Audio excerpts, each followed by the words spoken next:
everybody, and welcome to Limited Level Ups. I'm Alex, and this week's episode is a Ravnica Remastered draft primer for those looking to draft this set at their local game store coming up in the next few weeks. This is a paper and MTG only set, so not coming to Arena, but I had a lot of requests for me to cover this set, and I have a particular interest in covering this set because I'm going to be playing a team event, team sealed, with my set review partner, Mark Anderson, and Canadian pro, Alex Haynes. So very much looking forward to that. Very much looking forward to covering this set. Ravnica's got a special place in my heart. It's where I first started playing Magic. So if you're looking to draft this set, it comes out on the 12th, but stores are doing a special preview draft event. So you can actually draft this set at your local game store as early as the 5th this Friday at your F&M. Check your game store out because I know certain game stores are doing certain days, but very excited to cover this set, so let's jump in. And a very quick reminder before we do so, just want to call out the Patreon, patreon.com/limitedlevelups. If you like the show, if you want to give back, if you want to support the show, if you want to keep the show rolling, go check that out. There's also a bunch of reward tiers over there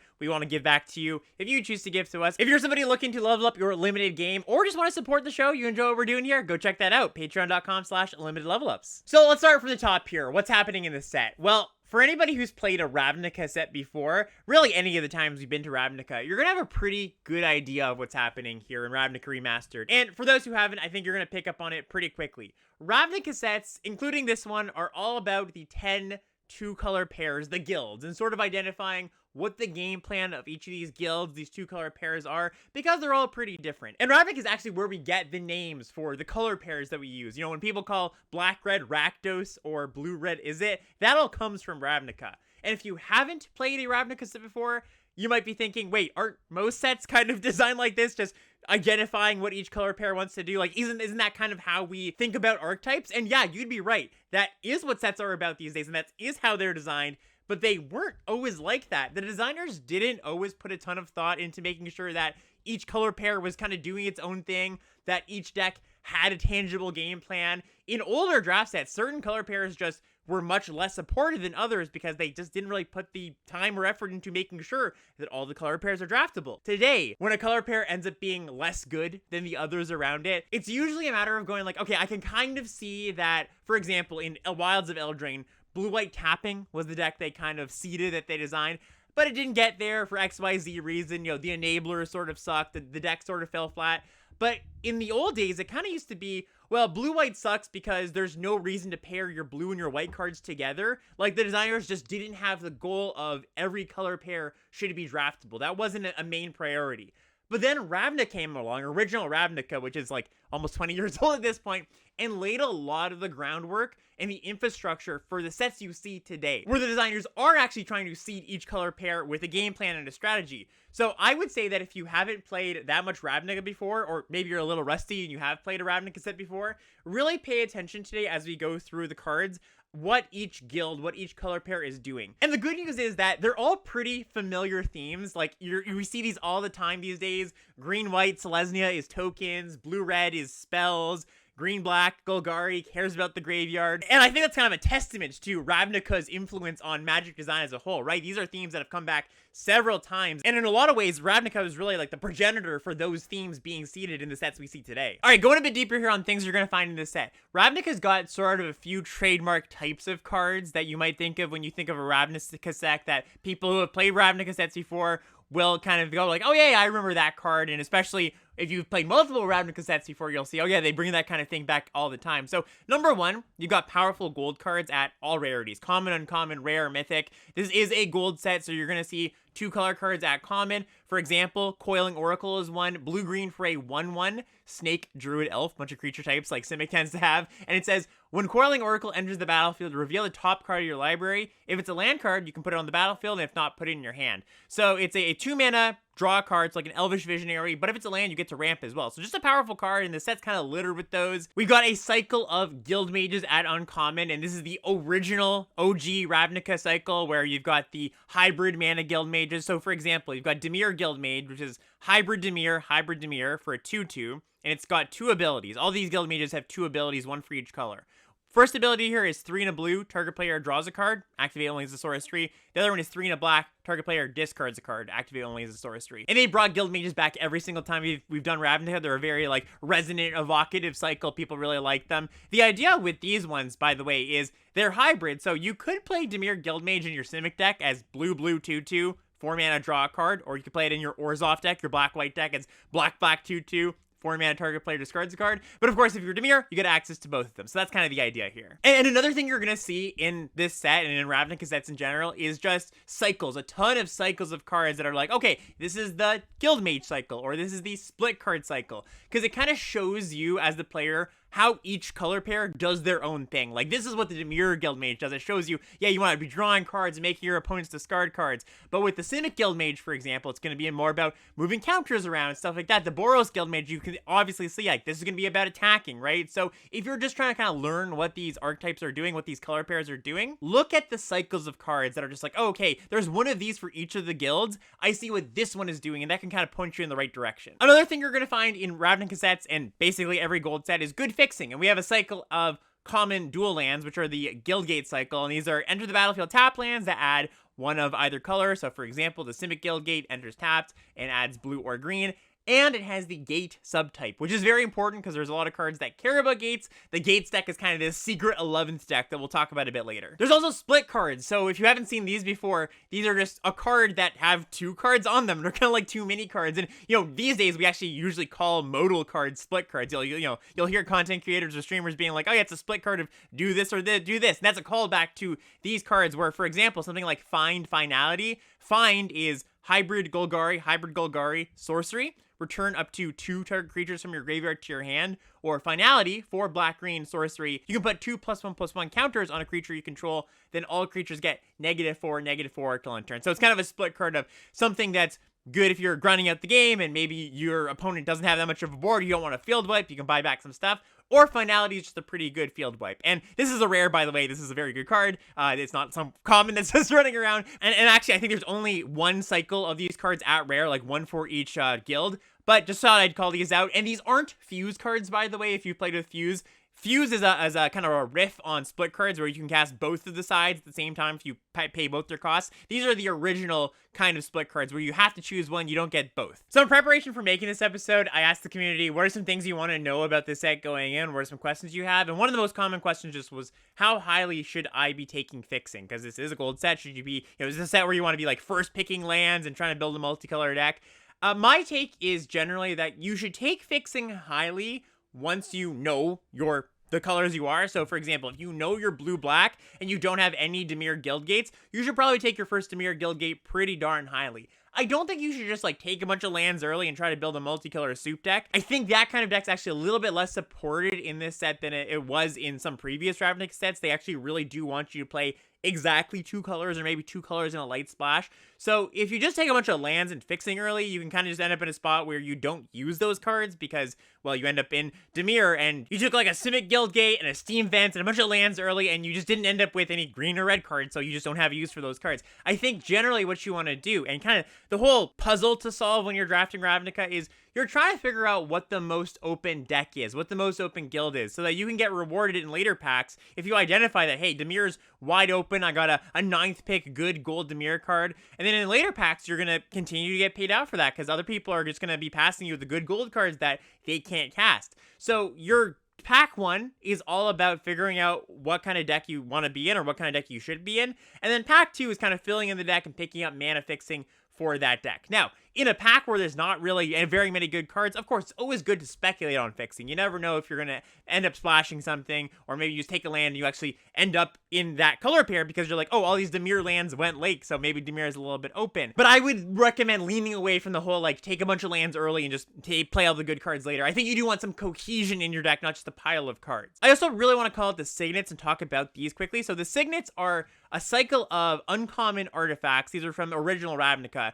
For example, we've got Orzhov Signet here, 2 mana artifact, and you can pay 1 and tap it to add black-white. So it does ramp you, right? You pay 1 and you get 2, and it fixes your mana.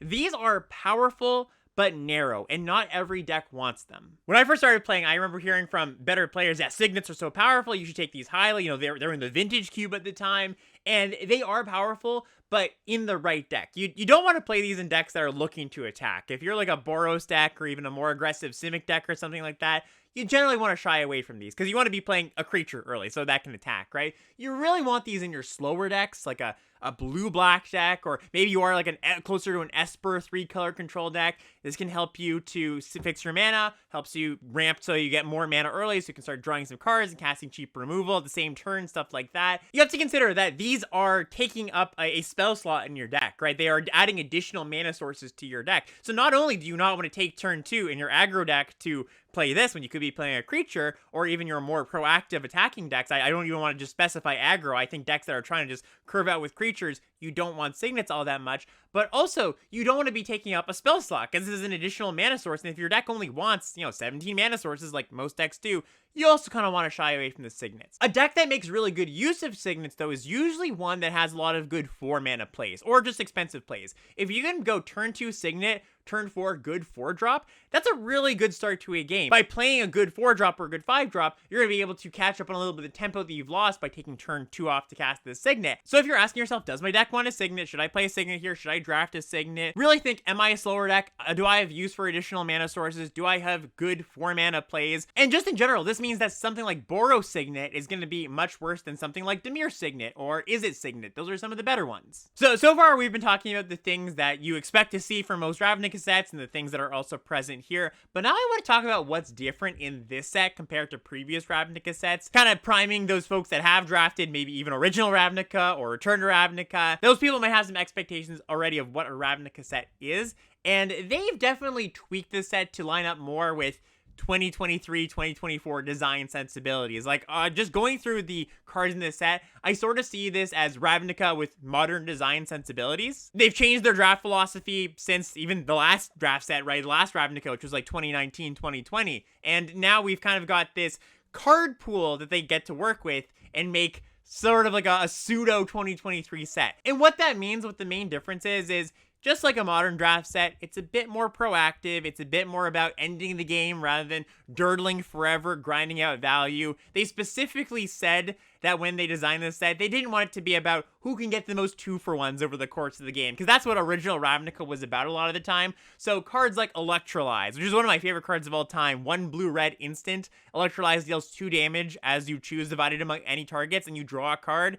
That kind of card, I think, is a little bit pushing towards the, well, how can I outcard you at every point in the game, right? They didn't really want that kind of gameplay. They've really pushed a little bit more for the, play some creatures, start attacking. Not to say that there's not control strategies or slower strategies, but it's not like these slower, grind you out, 2-for-1 strategies are the dominant force anymore. Another example of one of these kind of grind out, slow the game down kind of cards that they've kind of taken out is Mark of Eviction. This was one of the best uncommons from original Ravnica. Real sicko. Single blue mana for an aura.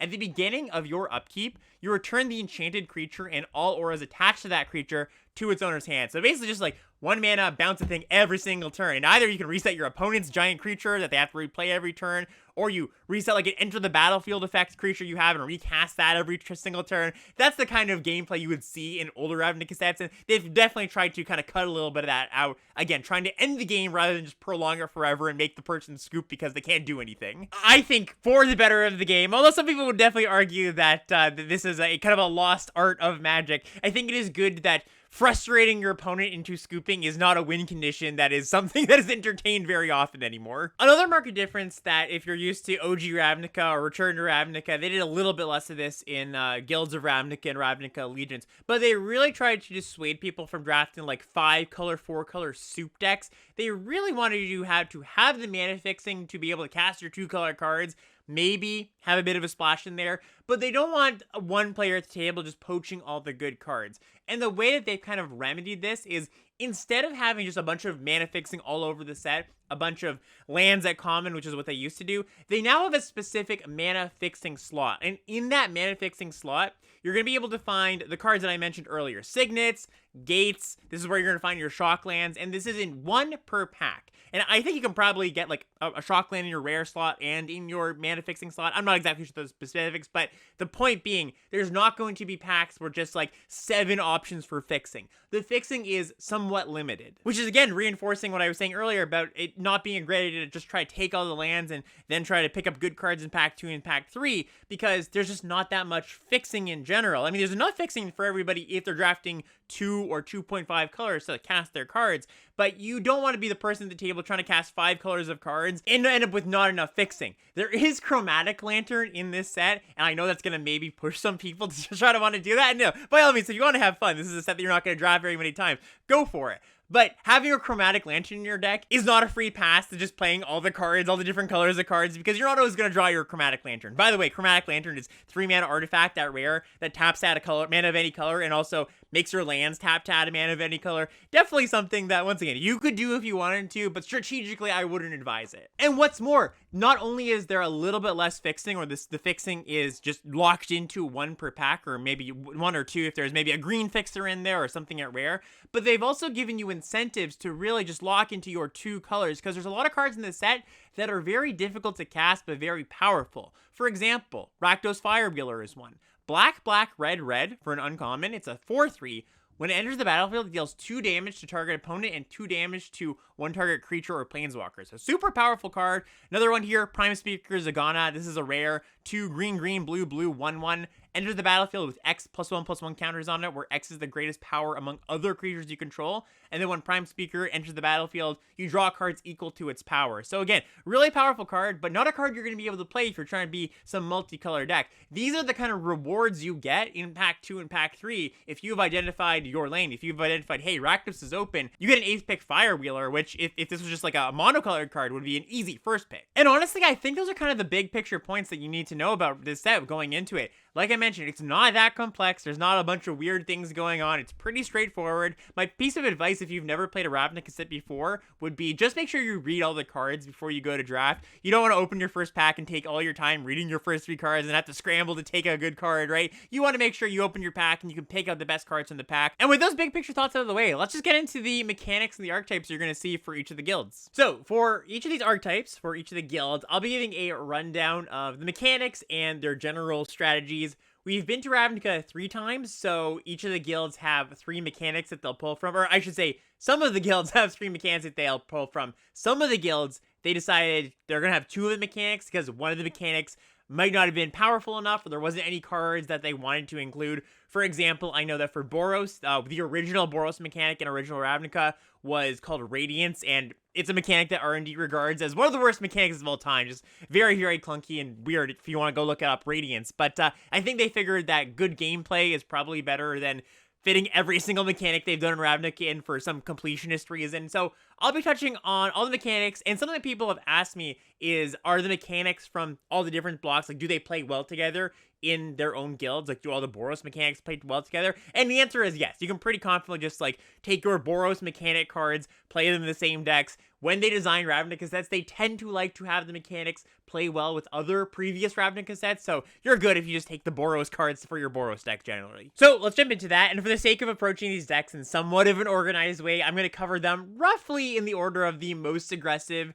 to the most controlling decks, and no surprises to most people, we're going to be starting with Boros. So the Boros mechanic from Gatecrash, the second time we were on Ravnica, was Battalion, and Battalion says, my creature gets a bonus or has an effect when I attack with 2 other creatures. So once you're able to attack with 3 creatures, you're going to get a bonus. For example here, Boros Elite is a single white mana 1/1 at common, and it has the Battalion ability. When it attacks with at least 2 other creatures, Boros Elite gets +2/+2 until end of turn. So it's very clear what you want to do. Play a bunch of creatures so you can make sure you can enable this early on. The other Boros mechanic is Mentor, which says whenever this creature attacks, put a +1/+1 counter on target attacking creature with lesser power. And it is kind of like the mechanic from Crimson Vow Training, which was very, very bad. Training was if this creature attacks with a bigger creature, the smaller one gets bigger. So it's kind of a reverse of training. And mentor is pretty good. Generally, it means that as long as you have a mentor creature, for example, Sunhome Stalwart, 2 mana, 2/2 first strike mentor, means your 1/1s are going to get pumped every combat, or something, one of the better cards that you could open is Elysian War Boss. This is, constructed banger from back in the day. 2 and a red for a 2/2 with mentor, and at the beginning of combat in your turn, create a 1/1 red goblin creature token. That creature token gains haste, so kind of like your Goblin Rabblemaster variant. And of course, the 1/1 you make when you attack with the War Boss, it's going to become a 2/2. So this is quite a powerful mechanic, and mentor is pretty common in this set. You're going to see a lot of mentor cards, and I think there's not really a bad mentor card. You can be pretty confident putting all the mentor cards in your deck, and they're pretty good. All right, next up we've got Gruul, and Gruul is just your classic smashy aggro deck. The first Gruul mechanic we have is Bloodthirst, and I think there's actually only one Bloodthirst card in the set. Scab Clan Mauler, which is red-green for a 1/1. It has Bloodthirst 2, and Bloodthirst says if an opponent was dealt damage this turn, this creature enters the battlefield with 2 +1/+1 counters on it, and it has trample. So if you can enable that, it's a 2 mana 3/3 trample, which is very strong. Of course, you're going to want 1-drops to be able to enable this. It's almost like Raid from Konzatark here if you played that then when it's been online recently. And it's just like, well, if you've got 2-drops with a Raid, you want 1-drops to be able to enable that. But you don't necessarily even need like a 1-drop that attacks. If you have a way to ping your opponent, that works too. It doesn't need to be combat damage. Or, you could just set this up on turn 4 where you double spell with, another 2-drop plus this, and you've attacked with your 3-drop. Maybe even 2 Scab Clan Maulers potentially. The second mechanic is Blood Rush, which kind of turns your creatures into pump spells, almost like Adventure in a weird way. So Blood Rush says you can discard this card, whatever card it is. Usually it's a creature card, and the creature will get a bonus. So for example, we've got Rubble Belt Maka. It's 3 and a red for a 3/3, so just a Hell Giant, but it's got a single red mana. Discard Rubble Belt Maka. Target creature gets +3/+3 until end of turn. Oh, sorry, target attacking creature. Very important distinction. This can't be a combat trick on blocks. They have to be attacking to use the Blood Rush ability. And then we've got Riot, and Riot's a pretty cool one. Riot says when this creature enters the battlefield, you have a choice of giving it a +1/+1 counter or giving it haste. So for example, Rampaging Renhorn is 4 and a green for a 4/4 with Riot, so it could be a 5/5 or it could be 4/4 haste. And yeah, just in true Gruul fashion, this is the most simply minded deck. I think it's very much just smash, beat down. Not a ton of complexity. I think it's pretty straightforward. Moving on to Rakdos here, and the first Rakdos mechanic is Hellbent, which gives your cards a bonus if you've got no cards in hand. So an example here is Gob Hobbler Rats, very fun to say. Red-black for a 2/2 with Hellbent, and it says as long as you have no cards in hand, Gob Hobbler Rats gets +1/+0 and has black to regenerate this card. Hellbent's not really something you build around. It's more just okay, you want to just dump your hand as quickly as you can so you can empty it and you have no cards in hand. I guess the way to build around it is just like you would build an aggro deck normally, have a bunch of cheap cards. You don't want to have a 7-drop stuck in your hand. So that's something you do want to keep in mind when you have Hellbent. You don't want to have situational cards that you want to save in your hand, right? It's kind of the antithesis to blue, where blue just wants to have a bunch of cards in its hand. Hellbent just says, nope, just put it all on the table. The second Rakdos mechanic is Unleash, and Unleash is a pretty cool one. It says you can have this creature enter the battlefield with a +1/+1 counter on it, and if you do, it can't block. So an example here is Bloodfray Giant, which is a really good card. 2 red for a 4/3 trample, but you can unleash it, so it could be a 5/4 trample, can't block. Another example here, Thrill Kill Assassin, 1 in a black for a 1/2, Death Touch Unleash. Pretty good stat line either way, and kind of the idea with this is most of the time you're going to want to unleash your creatures when you play them. If you're playing Rakdos, you're playing an aggressive deck, but sometimes you don't unleash them, right? Sometimes you have to assess, well, is my Thrill Kill Assassin better on block? Or maybe I'm in a matchup where I think this Thrill Kill Assassin, this Death Toucher, is going to be valuable because they have giant green things, so I'm going to want to block at some point. So you do have some decisions to be made there. I'd say generally it's like a 70-30 split of unleashing, not unleashing, but again, it's going to depend on the matchup and depending on how the game plays out. And the last Rakdos mechanic is Spectacle. If you've played Constructed Burn, you might be familiar with Skewer the Critics as one of the more commonly played cards, or Light the Stage is another one. Spectacle says you can cast this card for its Spectacle cost rather than its mana cost if an opponent lost life this turn. And usually, of course, it's going to be combat damage, but sometimes, again, you might have a pinger or something. One of the better commons that has Spectacle is Blade Juggler. This is 5 mana, 4 and a black for a 3/2. And when it enters the battlefield, you draw a card, lose a life. But if you've dealt damage to your opponent, you can Spectacle it for 2 and a black, which is a really good price for this, right? 3 mana, draw a card, lose a life, really good deal. Moving on to Celestia. Celestia is all about tokens, and the 2 mechanics we have are Convoke, which is a mechanic we've seen pretty recently, and we see it quite often. In fact, 2 times that we went through Ravnica, Convoke was the mechanic, and Populate is the second one. And Convoke just asks you to play a bunch of tokens, a bunch of cheap creatures, so you can power out your Convoke cards. And if you haven't seen a Convoke card before, the text on it is, Convoke, your creatures can help you cast a spell. Each creature you tap while casting the spell pays for 1 or 1 mana of that creature's color. So for example, we have Conclave Equinaut here. It's 4 white for a 3/3 flyer. You can tap 2 white creatures and 4 other creatures to pay for this straight up, or you can cast, 4 mana plus tapping 2 of your creatures. Also, my Twitch namesake, Court of Calling, is in this set, so kind of a cool one to look out for. One of the things to think about with Convoke when you're playing against a green-white deck is your opponents can cast things when they're quote-unquote tapped out, right? So a card like Devouring Light, 1 white for an instant with Convoke, exile target attacking or blocking creature. You might not be thinking about that if this isn't a card that's in your mind, but your opponent that is tapped out of mana could still cast this on your attack step. Gather Courage. Here's another one that's good to call out. Single green mana for an instant. Target creature gets +2/+2 until end of turn. Convoke. Free combat trick, right? Especially on block, so be very careful about that. And the second Silesian mechanic is Populate. This one's pretty straightforward. It just says when you populate, you make a copy of a creature token you control. So we've got Eyes in the Skies here as an example. 3 and a white for an instant. Create a 1/1 white bird creature token with flying, and then populate. So it could be 2 1/1 flyers at instant speed, or if you have a 4/4 on the battlefield, you can copy your 4/4 and you get a 1/1. That's a really good deal. So it kind of rewards you for bigger tokens, right? Early in the game, when you only have small tokens, of course, you're going to populate those. But as the game goes on, you might have something like Horncaller's Chant, which is 7 and a green, so 8 mana, pretty expensive. Sorcery, make a 4/4 green Rhino token with Trample, and then populate. Moving on to Simic, blue-green. And you might think blue-green, slow, rampy deck, and I think there's just some of that. Like, green in general in this set can be sort of the base for a multicolor deck or a more rampy deck, but Simic has more often than not been a bit more tempo focused, a bit more about putting +1/+1 counters on creatures. The OG mechanic from original Ravnica is Graft, which is kind of a weird mechanic. So Helium Squirter is the only card with Graft in the set. 4 and a blue, common 0/0. It says Graft 3. This creature enters the battlefield with 3 +1/+1 counters on it. Whenever another creature enters the battlefield, you can move a +1/+1 counter from this creature onto it, and it also has the ability, 1, to give target creature with +1/+1 counter on it flying until end of turn. So the idea with this card, of course, is you play it, and then your future creatures are going to have flying, or the Helium Squirter can give it flying. Graft is also kind of a weird mechanic because it's worded so that you can actually put a counter on your opponent's creature if you really wanted to for some weird reason. Maybe you had like a destroy target creature power 4 or greater kind of card in your hand. And on Magic Online or on any digital platform, such an annoying mechanic because this triggers every single time any creature gets played, and it goes like, do you want to do this? Do you want to do this? Do you want to do this? And paper, of course, not a huge deal. The second mechanic is Evolve, and Evolve says whenever a creature enters the battlefield under your control, if that creature has greater power or toughness than this creature, you put a +1/+1 counter on this creature. So Cloudfin Raptor is an example here. Single blue mana for an 0/1 flyer with Evolve. Evolve's pretty cool to play with. You kind of want to prioritize a good curve of creatures so your creatures can keep evolving. They're not just like, you play a 2/2 and another 2/2, another 2/2. It's only going to grow your small evolved creatures. And also, it really asks you to sequence your creatures into specific ways. That's kind of the puzzle you're trying to figure out. Like, how do I get the most evolve value so that, you don't want to play your 4/4 necessarily if you've got a 2/3 creature with evolve and you've also got a 3/3 in hand. You may want to play that 3/3 first so you can evolve your creature and then play a 4/4, and then that creature will also evolve after that. So it's kind of a fun little puzzle to figure out. And then Adapt is the final one here. Shark Crab as an example,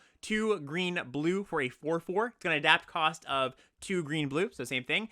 Adapt 1, which means if this creature has no +1/+1 counters on it, put a +1/+1 counter on it. And Shark Crab specifically says when 1 or more +1/+ counters are put on Shark Crab, tap target creature an opponent controls. That creature doesn't untap during its controller's next untap step. Really, really strong card, by the way. One of the best uncommons from Ravnica Allegiance. And this is a mechanic not on very many cards. The other one that you'll see it on is Terramander, which is a card that has popped up and constructed from time to time, which is actually a little bit more of a blue-red spells card. A little bit less of an actual Simic card. So yeah, you're thinking a little more like tempo, play some creatures in your Simic decks rather than big ramp. But like I said, there are some flavors of Simic that I'm sure can do that too. Next up, we've got Azorius. And you might think Azorius as an Azorius control. There's a very strong Azorius control deck in Return to Ravnica Standard, but Azorius in Limited is more of a tempo deck, and I think it can lean a bit controlling too if you have like some good rares or something, but from just the commons and uncommons, you're more going to be playing like a beat down tempo, bounce your stuff kind of deck. So the first mechanic here, only on one card, is Forecast. Sky Hussar, as an example, 3 white-blue for a 4/3 flyer at uncommon.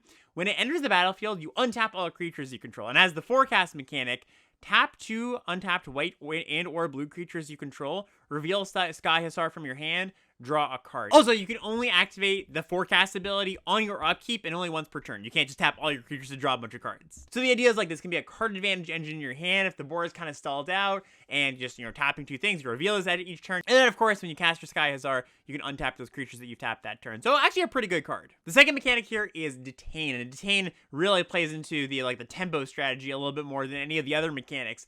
Azorius Arrestor is an example here, 1 and a white for a 2/1 common. When it enters the battlefield, you detain target creature an opponent controls. And to detain a creature means until your next turn, that creature can't attack, can't block, and its activated abilities can't be activated. So you basically just take a creature out of the equation for a turn cycle. Almost like bouncing the creature in kind of a weird way, but of course they don't have to recast it. You just kind of nullify it for the turn. And the last mechanic Azorius has is Addendum, and you're going to find Addendum specifically on instants. And what Addendum is you get a certain effect, as Restor's Zeal, for example, single white mana for an instant. Target creature gets +2/+2 until end of turn. But if you Addendum it, which means you cast it on your main phase, you get a bonus effect. So the creature gains flying instead. Another example here, Summary Judgment, 1 and a white for an instant. Summary Judgment deals 3 damage to target tapped creature, but if you Addendum it, cast it on your turn, it deals 5 damage instead. Next up, we've got Is It Blue-Red, and we're right in the middle of our journey through the aggro to control archetypes. Is It's right in the middle because every time we've seen it's kind of been able to play both based on what your incentives are, what early good rares or high rarity cards you have. Because you can be like a blue-red controlling deck. You've got a bunch of blue card draw and red interaction. Or you can be the opposite, where you're like red cheat creatures plus blue bounce spells and stuff. The first mechanic, only on 1 card here, Replicate, which just says, when you cast this spell, copy it for each time you paid its replicate cost. You can choose new targets for the copy, so Siege of Towers is our 1 card here, 1 or red. Target mountain becomes a 3/1 creature, it's still a land. Replicate for 1 or red, so late game you can just turn all your mountains into creatures. The second mechanic here is Overload, made famous by Cyclonic Rift. So Overload says, you may cast this spell for its overload cost, and if you do, change target in its text to each, and usually the overload costs more mana than the initial cost. So we've got Cyclonic Rift here, 1 in a blue, instant, upshifted to Mythic, by the way. Return target non-land permanent you don't control to its owner's hand, but you can overload it for 7 mana, 6 in a blue,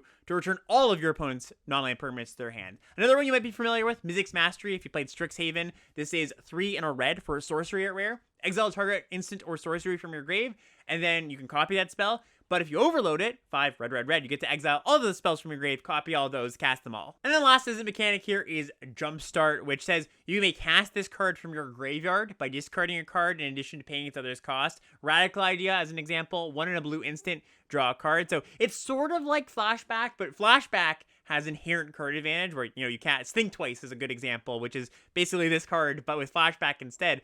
Or you cast this card, okay, you draw a card, and you cast it from your graveyard, you draw another card. Jumpstart, of course, you have to discard a card to do the thing, so it's not really card advantage, but it is turning your lands or your cards that you don't want to cast into other spells so that your cards that care about spells can trigger off more things. It's kind of a way to just get more instants and sorceries in your deck to trigger your things that care about instants and sorceries. Next up, we've got Golgari, black-green, which is playing like a slow, attrition-y, creature-based strategy. Dredge says dredge and then a number. Dredge 2, for example. So if you would draw a card, so maybe your draw step or any card that makes you draw a card, you can mill 2 cards instead. And if you do, return this card, the dredge card, from your graveyard to your hand. So it's almost like you're replacing your draw step, not drawing a random card, drawing this dredge card, and the cost to redraw the card is milling 2 cards. And in Constructed, this is a famously, classically broken mechanic because you get stuff like Golgari Grave Troll, which has dredge 6, and if you just have a bunch of dredge cards in your deck, you just start to fill your graveyard very, very quickly. You can mill your entire deck by turn 3, and then you can bring a bunch of stuff back. But in Limited, it's not inherently busted. The idea in Limited is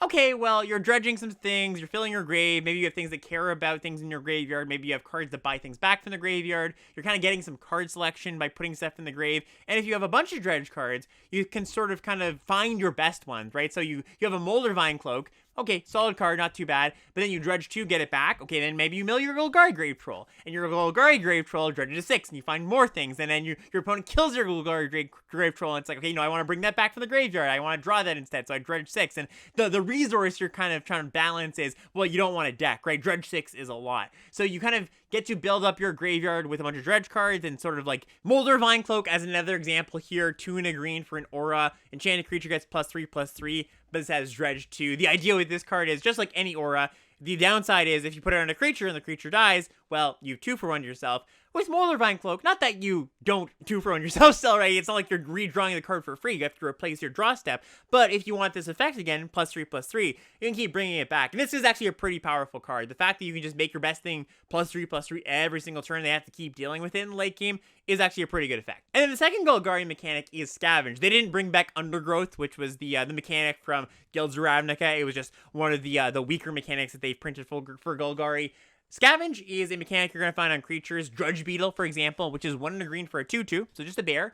And it has Scavenge, 5 and a green. And it says, exile this card from your graveyard, so you can only activate Scavenge from your grave. Put a number of +1/+1 counters equal to this card's power on target creature. So it's basically just a way to get your creatures in your graveyard to do something else. You get to, late game, scavenge them back, make your other creatures bigger. Plays well as Dredge, of course, because you're filling up your graveyard. So yeah, you're really just kind of thinking like slow, grindy, attrition-y, making your creatures better over time with Golgari. Next up, we've got Orzhov, which is just your classic black-white grindy kind of deck. Looking to just nickel and dime them, drain them for 1 each turn, death by 1,000 cuts kind of thing. We've got the Haunt mechanic, which is kind of a strange one. It's on a card called Blind Hunter, which is a very good card, by the way, one of the better commons. 2 black-white for a 2/2 with flying and Haunt. And Haunt says, when this creature dies, exile it, haunting another creature. And when the Blind Hunter enters the battlefield or the creature it haunts dies, target player loses 2 life and you gain 2 life. So you've got a 4-mana 2/2 flyer that drains your opponent for 2 when it comes in. That's pretty good. And then when this thing dies, there's like not really a great way to mark this. I guess you might want to like put a counter on it. You get to haunt a creature, not even your creature. You can haunt any creatures. You can haunt your opponent's creature. And when that thing dies, you get this effect again. And this is one of the most confusing, hard to parse mechanics. Like you kind of have to think about it for a second. Reading the card for the first time, you're like, wait, what exactly is happening here? So hopefully that explanation was good enough, but it might be helpful just to see it in play and just think about how it's going to play out. We've also got Extort, which is a really nice mechanic if you haven't played this one before. Basilica Guards is an example. 2 and a white for a 1/4 defender with Extort. And Extort says, when you cast a spell, you can pay hybrid black-whites, just 1 mana, black or white. And if you do, each opponent loses a life and you gain that much life. You can't just sink a bunch of mana in. You can only pay 1 per each time you cast a spell. But this is exactly what I'm talking about. Just nickel and diming them. Just like slowly grinding them out. Every single spell you cast, you can have, kicker cost, drain them for 1. And it's so much more annoying than you might think if you haven't played with Extort before. You have these situations where your opponent's just slow down the game. You're maybe taking a little bit of chip damage from a Blind Hunter. You kill that Blind Hunter, then a haunt something, and then you drain for 2 again, and Extort is just draining you out. Really fun deck to play, actually, if you like kind of slower decks. And the last mechanic here is Afterlife. And Afterlife just says, when this creature dies, you create a 1/1 spirit equal to the Afterlife number. So some things are Afterlife 2, some things are Afterlife 1. A good example here is Orzhov Enforcer, 1 and a black for a 1/2 Death Touch, Afterlife 1. Really just a good, solid mechanic, good value mechanic. I think all of the cards with Afterlife are pretty good cards. Just really good blockers and solid attackers, too, in some cases. Like, you might be beating down with something like Syndicate Messenger, for example, which is 3 and a white for a 2/3 flyer. It has Afterlife 1. Well, your opponent can't block this, obviously, because it has flying. And they don't really want to put a removal spell at it, because then you get a 1/1 spirit anyway. It's just a super annoying mechanic to deal with. I like Orzhov in this set, by the way. I think Orzhov's got a pretty good mix of its mechanics. All the mechanics, like I said, for all the guilds, do play pretty well together. But I think Orzhov in particular, really, they all tie together this really just like nickel and dime grind you out strategy. And lastly here, we have Dimir, blue-black. And this is just the most hard control archetype there is. We've got the Transmute mechanic, which is kind of a funny one. So this appears on any kind of card. Drift of Phantasms, for example. 2 and a blue for an 0/5 Defender Flyer. So a really good blocker, but it has Transmute as well, which is 1 blue-blue. Discard this card. Search your library for a card with the same mana value as it. Reveal it, put into your hand, and then shuffle. So you basically get to turn this into a tutor for all your 3-mana cards. And you're going to see Transmute cards of a bunch of different mana values. So just, if you want to cast this early as a blocker, great. If you draw this late, you don't really need the blocker. Transmute it, go get your best 3 draw. There are no Cypher cards in this set, because Cypher's a weird mechanic. They didn't want to mess with that. But there are Surveil cards in this set, which was actually where we got the Surveil mechanic from the 3rd time we went to Ravnica. Now it's just commonplace, so most people know it. Look at the top card of your library, you can put it into your graveyard, kind of like a variant on Scrying. But you're just going to see Surveil cards here and there. There aren't payoffs for Surveil like there were when we went to Guilds of Ravnica. There's no like disinformation campaign or anything like that. They just happen to tack Surveil onto a few things. I think generally when you're playing Dimir, you're not really going to lean on the mechanics too much. It's just like your classic blue-black control deck. Some defensive speed, some card draw, some counter spells, some removal. That's the kind of thing you're aiming for. So that's all 10 guilds, and we do have an 11th, and I think actually a 12th secret deck that's in this set. One of them is the Gate deck, which is something we saw in Ravnica Allegiance and Guilds of Ravnica. Gate Colossus is a payoff here. 8 mana for an artifact creature. It's an 8/8, and it says this spell costs 1 less to cast for each gate you control, and Gate Colossus can't be blocked by creatures with power 2 or less, and whenever a gate enters the battlefield under your control, you can put Gate Colossus from your graveyard on top of your library. Kind of funny, though. This is actually the only gate payoff. I actually expected them to seed a few more gate payoffs in there. There's Open the Gates, which is a mana fixer, single green mana sorcery. You can search your library for a basic land or a gate, put it into your hand. But in the gate sets, there was a lot more payoffs. Like there's like a field wipe based on the number of gates you control, kind of like the cave-in from Ixalan, Calamitous Cave-in. And there was creatures that grew based on how many gates you control. So I think that Gate Colossus is kind of like a thing you can pick up if you're like, oh hey, I just happened to pick up a bunch of gates. But this gate deck is much lesser than you might have remembered if you played Ravnica Allegiance. And then the 12th deck is the Mill deck, the Persistent Petitioners deck. So this is a common, 1 in a blue for a 1/3. It's a human advisor, which is important. It has 1 tap, target player mills a card. But it also has tap 4 untapped advisors you control. So basically 4 of these things, target player mills 12 cards. And it also says a deck can have as many Persistent Petitioners as you'd like, which doesn't actually matter in Limited, of course. There's not that many advisors outside of Persistent Petitioners, so you're really just looking to collect these all and be kind of the base for your control deck. I think if you're Dimir control, this is probably a really good home for Persistent Petitioners. And there is also a cool rare that goes with this, Bruvac, the Grand Eloquent. This is 2 in a blue for a 1/4 at Mythic. If an opponent would mill 1 or more cards, they mill twice that many cards instead. And the cool thing is, he's also an advisor, so you can actually tap into your petitioners. I will warn that this is a deck that I think will be kind of hard to get into, because number one, it's kind of a cool, fun thing to do. I'm sure there's going to be a lot of people first picking Persistent Petitioners is going for it, but also Persistent Petitioners is worth $1 or $2. So people might just be like, yo, common drafting this card just for the money. Okay, home stretch here. We're going to talk about some individual cards for the last part of our episode here. And I want to talk about the monocolored commons that might pull you into playing a certain color. Because like I mentioned at the top of the show, the way you generally want to draft a set like this is start taking the good monocolored commons where you can. So you're going to be pretty flexible. It's not the best idea to just take gold card, gold card, gold card, because maybe your deck isn't open. And so I do want to highlight some of the better monocolored commons so you can take these early and move into those decks. And one thing I want to note actually is I haven't talked a ton about the gold cards in this set for a set that's all about gold cards. And that's mostly because I think you can be pretty safe taking the gold cards. Like, it looks like a strong card, like most gold cards do. You can probably take that and be pretty confident that it's a good card. It's a remastered set, so they kind of cut out some of the junk. I'm not trying to say that every single gold card is great, but more often than not, you can just be pretty safe taking that gold card if you think you should be in that deck. So we're going to talk about the monocolored commons, and I just want to talk about a few of them to keep your eyes out for early on in the draft, so you can kind of note which ones, what colors are open, or just take the stronger cards early on. Starting with white, of course, we've got Faith's Feathers, and this is a really great removal spell. 3 and a white for an aura. Enchant target permanent, so you can do a land, you can do an artifact or something. When it enters the battlefield, you gain 4 life, and the enchanted permanent can't attack or block and can't activate its activated ability. So it's kind of like a pacifism that also stops abilities and gains 4 life. Really great card. Boros Elite, mentioned this one earlier, single white mana for a 1/1 battalion. When it attacks 2 other creatures, Boros Elite gets +2/+2, so you got a 1 mana that attacks as a 3/3 sometimes. And Summary Judgment. This is the 1 in a white instant, deals 3 damage to a target tapped creature. Addendum, if you cast it on your main phase, it deals 5 damage instead. Boros Elite is definitely for the aggressive decks. Summary Judgment is for the controlling white decks. But Faith's Feathers is just good in any deck. Next up, we've got blue. And blue has good spells, but not really a lot of good creatures. There's only really one blue creature common I like. Mark, like I mentioned at the top of the episode, Mark Anderson, who is my Team Trios partner, he had a short Reddit thread.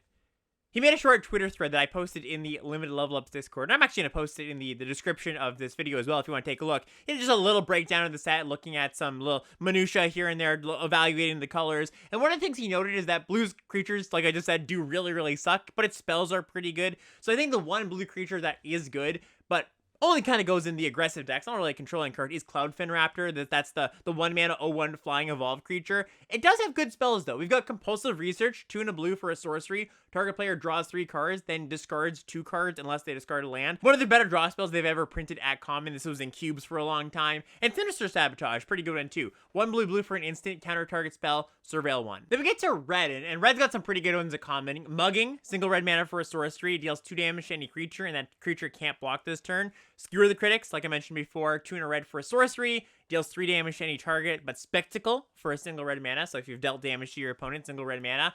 Best red common creature, I believe, is Burning Prophet. This is 1 red for a 1/3. Whenever you cast a non-creature spell, Burning Prophet gets +1/+0 until end of turn, you scry 1. This one might not stand out to you if you haven't played it before, but if you have played War of the Spark, where this card came from, you'll know that the scry 1 on each non-creature spell really just keeps your deck churning, right? Helps you find more spells. And the +1/+0, that's something to sneeze at either. Just attacking as a 2/3 or even a 3/3 sometimes. Really solid creature. That brings us to green. And green's got, yeah, a few cards that I'm interested in, but I think it has the weakest commons in general. Fists of Ironwood, kind of a nice one. 1 and a green for an aura. This aura enchants a creature, and when Fists of Ironwood enters the battlefield, you make 2 1/1 green Saproling creature tokens, and the enchanted creature has trample, so it's just a pretty cheap token maker. Obviously, you need a creature to put it on, but really helps get the Convoker going early. We got Band Together, which is a solid removal spell. 2 and a green for an instant. Up to 2 target creatures you control deal their power to target creature.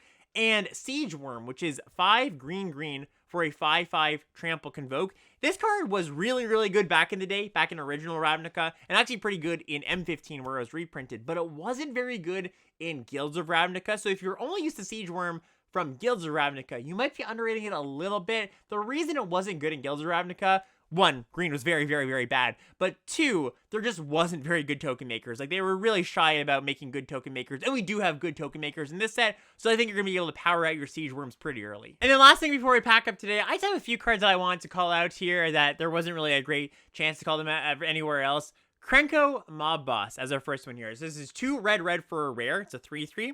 Tap, create X 1/1 red goblin creature tokens, where X is the number of goblins you control. And in a lot of sets, we see like constructed plant goblin rares that aren't very good and limited. This is not one of them. This is just a limited bomb, and you don't need any other goblins in your deck. I mean, it's nice if you can have other goblins in your deck, but this just takes off so quickly, right? It's exponential where you go, tap it, all right, I make a goblin, because it counts Krenko, and then you make more goblins, and it makes more and more and more and more.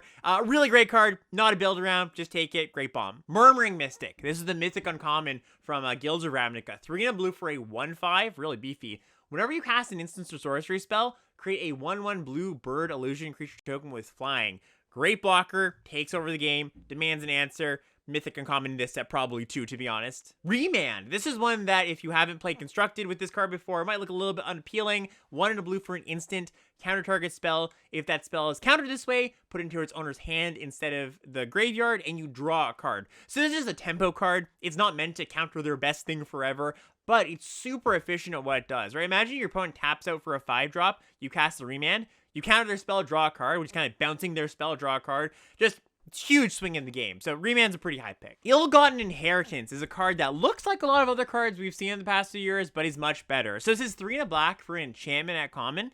At the beginning of your upkeep, Ill-Gotten Inheritance deals 1 damage to each opponent. You gain 1 life, and we've seen cards that kind of do that, and they haven't been that good, but it has an ability. 5 and a black, sacrifice Ill-Gotten Inheritance. It deals 4 damage to target opponent. You gain 4 life.